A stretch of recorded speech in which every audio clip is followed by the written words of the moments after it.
So, good morning guys.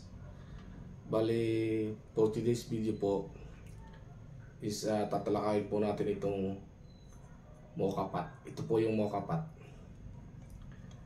So, kung naghahanap po kayo ng affordable na espresso, is ito po ang nare-recommend ko kasi ito po ay ayon po sa aking karanasan is mura siya. Tapos mas kumpara sa parehas lang halos sila ng pagbibili kayo ng mga espresso machine. Halos parehas lang po sila pero mas mura. Ito po ay tawag ay Brika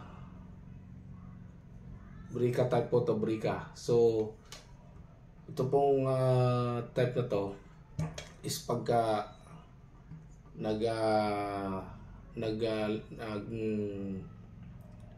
nag-brew po kayo ng kape is maganda po yung niya, nagiging foamy po yung taas niya. Ito po kaya ito po tipong tatalakayin po siya sa next video regarding do sa kung paano sa pag-brew. Pero sa ngayon po ipeplex ko muna kung paano siya gamitin. So, meron po siyang tatlong parte. Ito po, dito po lumalabas yung kanyang brew. So, dito po nagkakaroon pagka dito yung dito mag-yield yung yung binubrew nyo na kape. So, ito pong part na to. Dito nyo po ilalagay yung kanyang nag-grind na kape.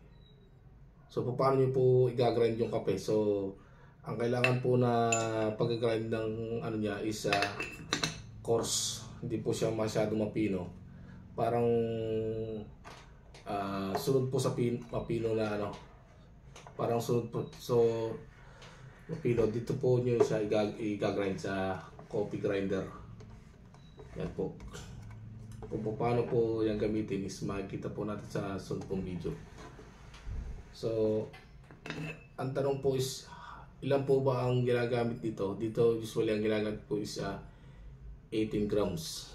18 grams po na coarse grind na kape.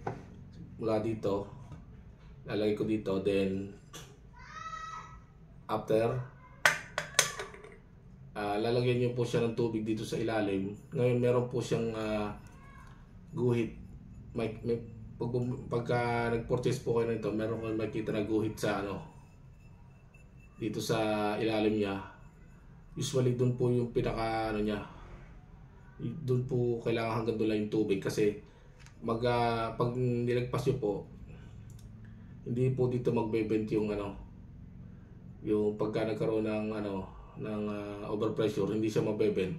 Kaya kailangan nasa ilalim po nasa ilalim po niya yung tubig lang. Yun po, usually sa size po nito na 4 cup is usually ang ginagamit is 180 ml. Ito po yung kasama niya sukatan pag bibili kayo. So makikita po niyo yung sukat niya.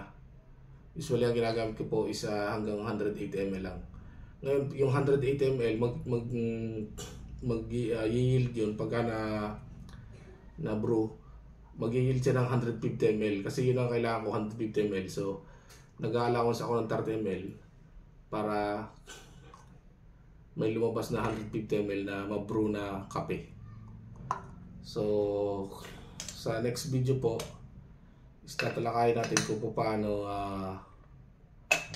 mag-brew ng kape. So for today's video, bali ito lang po muna ang i-discuss ko sa inyo. Na ito po base po sa aking karanasan, ito po is affordable and maganda rin yung kanyang brew na kape. So yun lang po at maraming pong salamat sa panonood.